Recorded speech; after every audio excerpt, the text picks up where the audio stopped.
안녕하십니까. 새해를 맞이해서 하루하루 지나다 보니 벌써 12일째가 되었습니다. 눈 깜짝할 사이에 일주일이 가고 열흘이 가고 한 달이 가고 참 신기하고 놀라운 일이라는 생각이 듭니다. 지난주에는 소한이 있었고 다음 주에는 대한이 있네요. 그러고 보면 요즘이 1년 중에서 가장 좋은 때라고 해야 되겠네요. 오늘은 희망이라는 것에 대해서 한 번쯤 생각하게 해주는 시 한 수를 이 추운 겨울을 배경으로 함께 음미해 보았으면 합니다. 이 강의는 저한테 꽤 오래전에 보내온 한국고전번역원의 강만문 연구원의 글을 참고해서 준비한 것입니다. 이 설야라는 시를 한번 보실까요?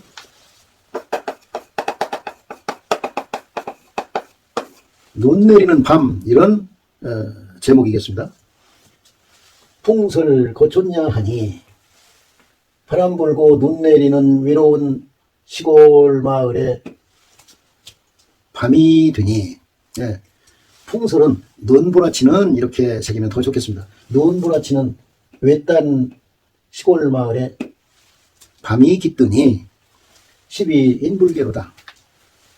살인문을 여는 사람도 없구나. 이 12라는 말은 이 섭씨자 아닙니까? 뗄나무를 섭이라고 하죠. 그리고 문자 비자입니다. 문자. 12는 여러 가지 나뭇가지들을 엮어서 만든 문짝이라는 뜻이죠. 살인문이라고 하는 것이 바로 이 10이죠. 자, 그런데 살인문을 열다. 살인문을 열다. 살인문을 여는 사람이 없구나. 이 아니 불자는 없을 불도 됩니다. 살인문을 여는 사람이 없구나. 이것이 아마 한문스러운 문장인데, 시에서는, 한시에서는 운을 맞춘다거나 또는 어감을 살린다거나 좀 리드미컬하게 하기 위해서라든지 여러 가지 이유로 도치가 가능합니다. 그래서 이 대자를 마지막에 갖다 놓은 것이죠. 살인문을 여는 사람도 없구나. 수련 다병화 리오. 누구 숫자, 가엾게 여길 년자, 누울 와자. 여러 가지 병, 많은 병으로 누워있는 이 몸을 누가 가여워해 주겠는가. 갱겁 소한뇌로다. 갱자는 다시 갱자, 더욱 갱자, 겁낼 겁자, 겁날 겁자. 이 글자는 이 글자랑 의미가 같죠. 더욱 겁이 나는구나, 두렵구나. 무엇이? 소한이 오는 것이, 소한 추위가 오는 것이 더욱 두렵구나. 등암 화생은 하고 등불은 어두워지고, 전기는 그렇지 않겠지만 등불이라는 것은 기름이 떨어져 갈수록 조금 희미해질 수도 있지 않겠습니까? 등불은 희미해지고 어두워지고, 꽃이 무리로 인해서 생기는구나. 저는 이렇게 새기고 싶습니다. 이 화생운이라는 말을 화생운으로 읽으면은 어지럽다는 뜻이고, 훈으로 읽어야 되겠습니다. 무리훈. 저는 이렇게 새기고 싶다 이 말씀이죠. 무리훈으로. 무리로 인해서 꽃이 만들어졌구나, 생겼구나. 이 말은, 이 무리라는 말이 있죠. 이 해가 있는데 해 주변에 이렇게 불그스레하게 태가 생기는 경우가 있는데, 이것을 물이라고 하죠. 해로 인해서 생기면 햇물이고 달에서 생기면 달물이라고 하죠. 그런데 이 발광체에서 빛을 받아서 생기는 것을 물이라고 한다 이 말씀이죠. 지금 여기서는 등잔불이 이렇게 있는 상황에서 여기서 불이 이렇게 타오르고 있죠. 그런데 이 등잔불에 받침대가 이렇게 있겠죠. 이렇게. 근데 이 등잔불로 인해서 여기에 이 불구슬을 여기 받침대 주위에 둥그렇게 태가 생기는 경우가 있는데, 이것을 물이라고 한다 이 말씀이죠. 그래서 이 무리가 불구슬하게 생긴 이 모습을 꽃이 피었구나. 꽃이 무리로 인해서 꽃이 생겼구나. 이렇게 저는 새기고 싶다. 이런 말씀입니다.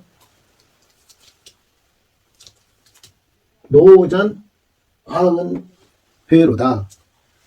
화로로자. 화로는 쇠잔해져가고 화로불은 재 속에 숨어 들어가는구나.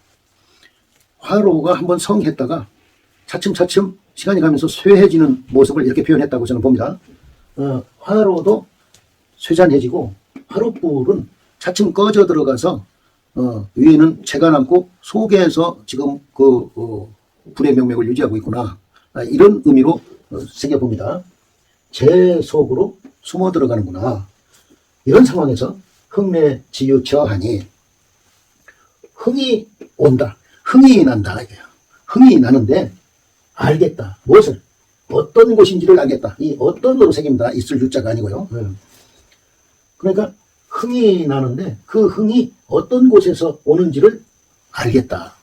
왜 흥이 일어나는지를 알겠다. 그것은 바로 창의 방신내로다. 창밖에 이 창자는 이 창자하고 같죠. 의미가 창밖에 새로 핀 매화로구나. 필방자.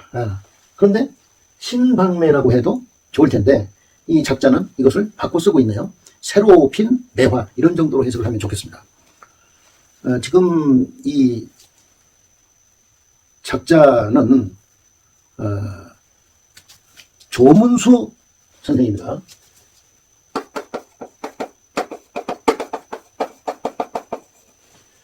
조문수 선생은 임진왜란 일어나기 2년 전이던 1590년도서부터 1647년까지 58년을 살면서 호조 판서를 거쳐서 강원도 관찰사를 지낸 분이죠. 근데 이분이 29살 되던 1618년도 겨울에 지은 시로 추정됩니다. 이 설야라는 시가.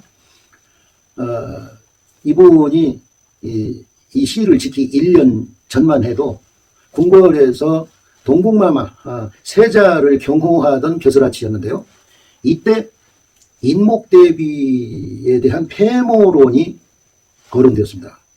이런 상황에서 그 세자를 경호하던 벼슬을 내놓고 고향인 경기도 여주에 낙향해서 은거하고 있을 때였습니다. 불과 1년 전까지만 해도 궁궐에서 남들이 선망하던 벼슬을 하고 있었는데 그것을 내려놓고 눈몰아치는 한겨울에 궁벽한 시골집에서 병들어 누워있는 상황인 것이죠. 정승래 말이 죽으면은 위로하러 정승래 집을 가지만 막상 정승이 죽으면은 조문하러 가지 않는다는 말이 있죠. 벼슬을 버리고 병들어 누워있는 이 조문수 선생에게 찾아오는 사람이 없었던 모양입니다. 이런 상황이 되면은 누구나 심신이 위축되지 않겠습니까? 이렇게 극도로 기가 죽은 상황이지만 작자는 한 가닥 희망의 끈을 붙잡고 있습니다. 그것은 바로 창밖에 새로 핀 매화로 표현되고 있는 것이죠. 우리가 이 시에서 가장 주목해서 볼 대목은 바로 이 미련이죠. 7989를 미련이라고 하죠. 이 한시에서 이렇게 8구로 된 시를 율시라고 하죠. 율시라고. 그리고 한 구에 5글자로 되어 있대서 오원율시라고 하죠.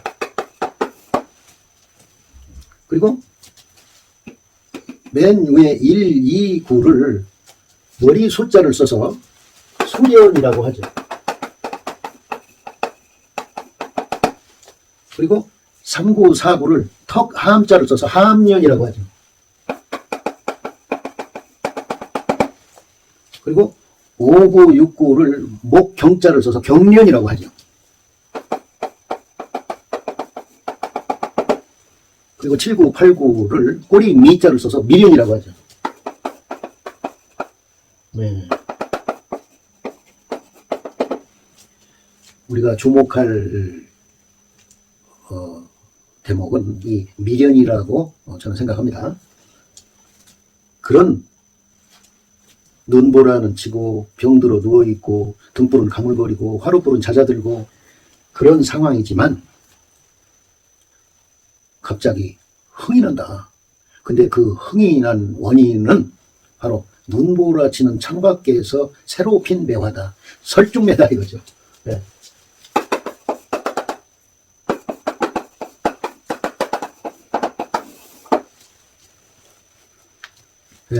동궁을 경호하는 귀한 벼슬을 자진해서 그만두었겠습니까? 어쩔 수 없이 상황에 따라서 마지못해서 그 직을 내려놓고 공벽한 시골 마을에서 은거하고 있는 상황이지만, 거기다 병든 상황이지만 이 설중매를 보고 힘을 얻어서 앞으로 나아가고자 하는 의지가 표현된 시다. 특히 미련이다. 이런 말씀이죠. 이렇게 마음을 다잡아서 희망을 가지고 계획을 세워서 분발했을 것이고, 분발.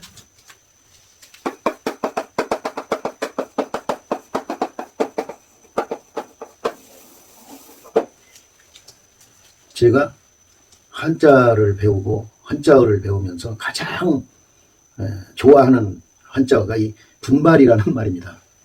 떨칠 분, 일어날 발.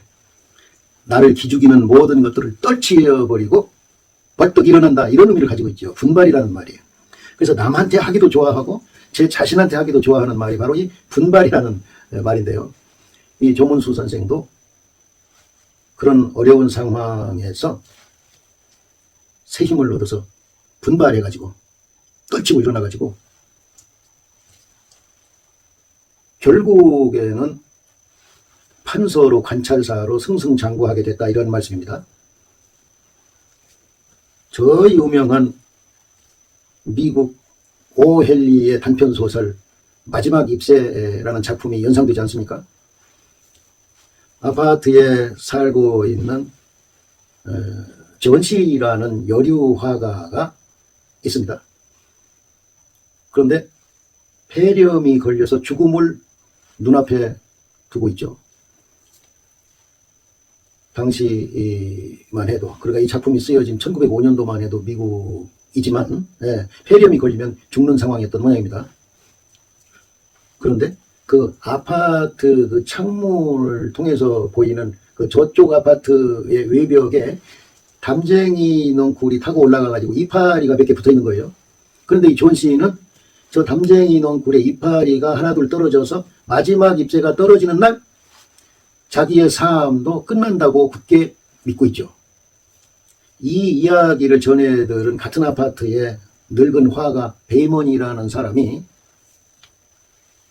지원 씨 몰래 그 담쟁이 넝쿨에다가 이파리 하나를 실감나게 그려 넣었죠. 그래서 그 이파리는 바람이 불어도 눈보라가 쳐도 떨어지지 않는 이파리죠. 그래서 삶에 대한 희망을 갖게 했다. 이런 줄거리죠. 희망을 갖고 사느냐 그렇지 않느냐의 차이라는 것이 얼마나 큰가를 일깨워주는 작품들이라고 해야 되겠네요. 마지막 잎새나 이 서야나 여러 가지로 어려운 여건이고 그런 상황이지만 우리가 머지않아서 반드시 웃을 날이 온다. 이런 희망을 가지고 참고 기다리자. 이런 취지로 어려운 상황에서, 암울한 상황에서, 앞이 보이지 않는 상황에서도 눈 속에 핀 매화, 즉 설중매를 보고 감동해서 분발해서 더 큰 인물로 성장한 조문수 선생의 시 설리아를 함께 음미해 봤습니다.